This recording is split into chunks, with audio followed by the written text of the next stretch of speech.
Nagsimula ang movie sa isang munti at magandang nayon, kung saan ay makikitang napakasaya ng mga tao dahil namatay na ang mangkukulam doon, samantala ay sinigurado ng fairy na si Galinda na patay na nga talaga ang mangkukulam, kaya't nagdiwang na ang lahat ng mga taga-nayon at pinagtatanggal na nila ang mga poster ng mangkukulam. Pagkatapos ay isang batang babae ang nagtanong kay Galinda kung paano nagkaroon ng isang mangkukulam, at bakit napakasama ng tingin sa kanya ng lahat. Sinabi ni Galinda na hindi talaga masama ang mga mangkukulam dahil ginagawa lang silang masama, at dahil sa masasama nating mga pag-uugali kaya nagkakaganoon sila. Pagkatapos ay ipinakita ang isang nakaraan kung saan ay ipinanganak ang isang sanggol na may kapangyarihan na si Elphaba, at kulay green ang kanyang kulay kaya't hindi siya tanggap ng kanyang ama na isang general, at kapag umiiyak siya o kaya ay nagagalit ay nagliliparin ang lahat ng mga bagay sa ere. Hindi siya mahal ng kanyang ina at ng kanyang ama, at habang lumalaki si Elphaba ay mas lalong lumalala ang kanyang mga problema, walang nagmamahal sa kanya at wala ding nananatili sa kanya, at ngayon ay may isa siyang kapatid na babae na ang pangalan ay Nessa. Maganda si Nessa ngunit hindi naman ito nakakalakad, at mahal na mahal siya ni Elphaba.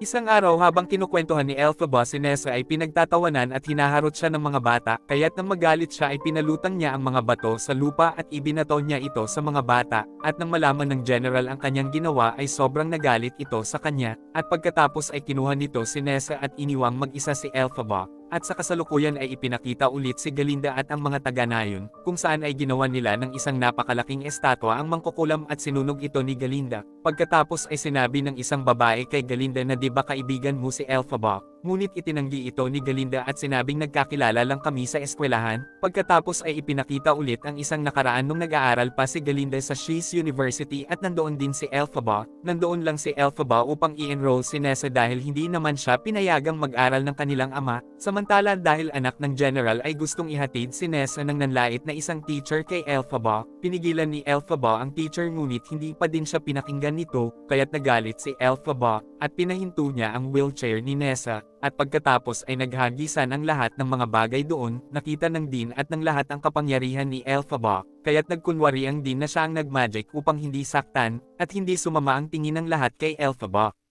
Pagkatapos ay sinabi niya kay Galinda na isama niya si Elphaba sa kanyang kwarto. Tumanggi si Elphaba dahil hindi naman talaga siya mag-aaral doon, ngunit pinilit pa din siya ng Dean upang maturuan siya nitong kontrolin ang kanyang kapangyarihan. Sinabi ni Elphaba na ayaw siyang papasukin ng kanyang ama, ngunit sinabi ng Dean na ako na ang bahalang kumausap sa iyong ama, kaya't sobrang natuwa si Elphaba, at pagpunta niya sa kwarto ay nagkalat ang mga gamit ni Galinda, kaya't wala na siyang mapwestuhan doon, at nang ayusin niya ang kanyang pwesto ay pinigilan siya ni Galinda, at nang mag-away sila ay nabasag ang salamin ng pinto. Pagkatapos ay inalis niya ang mga gamit ni Galinda at gumawa siya ng kanyang pwesto at natulog, at makikitang patuloy pa din silang nag-aaway. Kinaumagahan ay nagkaroon ng dalawang team na laban sa pagitan nila Elphaba at Galinda. Walang kahit isa man lang ang sumama sa team ni Elphaba, samantala ay kumampi naman ang lahat sa team ni Galinda, at pinagkaisahan nilang lahat ang kawawang si Elphaba. At makikitang palagi nilang binubuli, minamaliit at pinagtatawanan si Elphaba, at nang mag-umpisa na ang klase ay dumating ang isang teacher na kambing upang turuan sila, at nang hindi nito mabigkas ng tama ang pangalan ni Galinda ay pinagtawanan siya ng lahat, ngunit ipinagtanggol siya ni Elphaba. At sa klase ay sinabi ng teacher na noon ay namumuhay ng magkasama sa Oz ang mga tao at mga hayop, at dahil nagkaroon ng kakulangan sa pagkain kaya't pinatay ng mga tao ang mga hayop para sa kanilang mga pansariling kapakinabangan. Pagkatapos ay dumating din ang panahon na ginawang alipin ng mga tao ang mga hayop sa halip na alagaan sila. Pagkatapos ay nakita ng teacher sa nakasulat sa harap na nagsasalita pa din ang mga tao laban sa mga hayop, kaya't nalulungkot siyang umalis. Nauunawaan ni Elphaba ang kalungkutan ng kambing dahil ganun din ang ginagawa ng iba sa kanya, kaya't nilapitan niya ang kanyang teacher at nakipagkaibigan siya dito. Pagkatapos ay ipinakita na tinuturuan na ng Dean si Elphaba na kontrolin ang kanyang kapangyarihan, at nagagawa na niya mapalutang ang mga bagay ng maayos gamit ang kanyang kapangyarihan. Kinagabihan ng papunta na ulit siya sa kanyang teacher, ay narinig niya na sinasabi nito sa mga kapwa hayop na kailangan nating umalis sa nayon na ito dahil wala na tayong lugar dito, at malapit nang dumating ang araw na papatayin na tayong lahat ng mga tao, kaya't sobrang nalungkot si Elphaba sa kanyang narinig,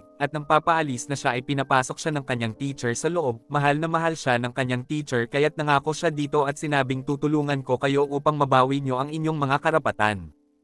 Pagkatapos ay nagpunta na siya sa kagubatan kung saan ay nakita niya doon ang isang prinsipe sa kabilang university. Kumalat ang balita sa pagdating ng prinsipe kaya't naghanda si Galinda upang magpakitang gilas dito, at pagdating ng prinsipe ay napukaw ang kanyang atensyon kay Galinda dahil ito ang pinakamagandang estudyante doon. Patuloy na nagpasikat si Galinda sa prinsipe kaya't nakipagkaibigan ito sa kanya, dahil isang pasaway ang prinsipe kaya't gumawa ito ng mga kaguluhan sa loob ng library, kaya't nagalit sa kanya ang librarian. Pagkatapos ay inayan ng kanyang kaklase si Galinda sa isang prom party, ngunit sa prinsipe naman gustong sumama ni Galinda, at itinuro niya na ang ayain na lang nito ay si Nessa kaya't sobrang natuwa si Nessa, at nang sabihin niya ito kay Elphaba ay pinigilan siya nito na pumunta ng party dahil sa tingin niya ay mukhang may planong masama si Galinda ngunit hindi naman siya naiintindihan ni Nessa. Pagkatapos ay ipinakitang naghahanda ng mabuti si Galinda para sa party.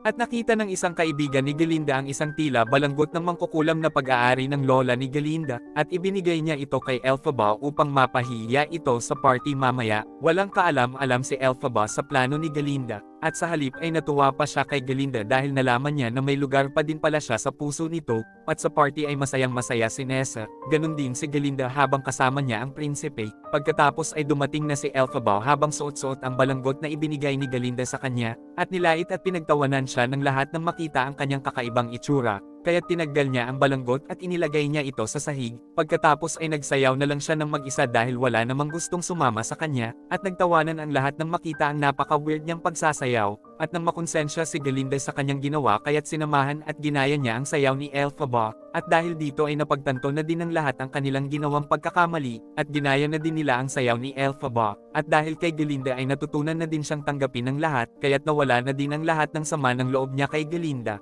at pagkatapos ay nag-akapan silang dalawa upang tapusin na ang kanilang galit sa isa't isa. Pagkatapos ay sinabi sa kanya ni Galinda na malapit na kaming magpakasal ng prinsipe, at sikreto lang natin ito. Pagkatapos sabihin ang kanyang sikreto ay tinanong naman niya ang sikreto ni Elphaba, at inakala niya na ang sikreto ni Elphaba ay ang kulay green na bote, ngunit sinabi ni Elphaba na hindi iyon ang aking sikreto dahil sa nanay ko iyan, at ang sikreto ko ay hindi talaga ako gusto ng aking ama na governor dahil ipinanganak akong isang sanggol na kulay green, at para di maging katulad ko si Nessa ay pinainom ng ama ko ng gatas araw-araw ang aking ina, kaya't hindi naging kulay green si Nessa ngunit hindi naman siya nakakalakad dahil isinilang siyang premature. At dahil premature siya kaya't namatay ang aming ina, at sinisisi ni Elphaba ang kanyang sarili sa lahat ng nangyaring ito. Sinabi ni Galinda na hindi mo naman kasalanan iyon, at upang mapasaya niya si Elphaba ay inayusan niya ito, kaya't pagpasok niya kinabukasan ay nagustuhan na siya ng lahat sa eskwelahan, at kinakausap na din siya ng prinsipe, at nalaman niya na aalis na ang kanyang kaibigang teacher dahil hindi naligtas ang lahat ng mga hayop doon, at pagkatapos ay biglang dumating ang isang teacher na may kasamang mga security guard,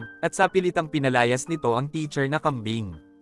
Kaya't sobrang sumama ang loob ni Elphaba sa nangyari, gusto niyang tulungan ang mga hayop ngunit wala naman siyang magawa, at dumating ang isang bagong teacher na may dalang maliit na leon na kanyang binihag, at sinabi nito na ngayon ay hindi na maninirahan sa atin ang mga hayop kundi magiging bihag na natin sila, kaya't sobrang nagalit si Elphaba dahil hindi niya gusto ang ideya na ikulong ang mga hayop, at dahil sa kanyang galit ay lumutang ang mga bulaklak doon, at nagsimulang makatulog ang lahat maliban sa prinsipe, at habang natutulog ang lahat ay dinala nila ng prinsipe ang batang leon sa kagubatan, at pagdating ng dean ay nakita niya na nakatulog ang lahat sa klase, at alam na niya kaagad na si Elphaba ang may kagagawan nito, at sinabing dahil naging napakasaya niya kaya't sumobra ng lakas ang kanyang kapangyarihan. Pagkatapos ay sinulatan niya ang isang great magician, at sa kagubatan ay pinagtalunan nila Elphaba at ng prinsipe ang isang bagay, at nang papaalis na ang prinsipe nang dahil sa galit sa kanya ay hinawakan niya ang kamay nito, at nagkagusto din siya sa gwapong prinsipe, at alam niya na hindi siya pakakasalan ng prinsipe, kaya't hindi na niya ipinagpatuloy pa ang nararamdaman niya dito.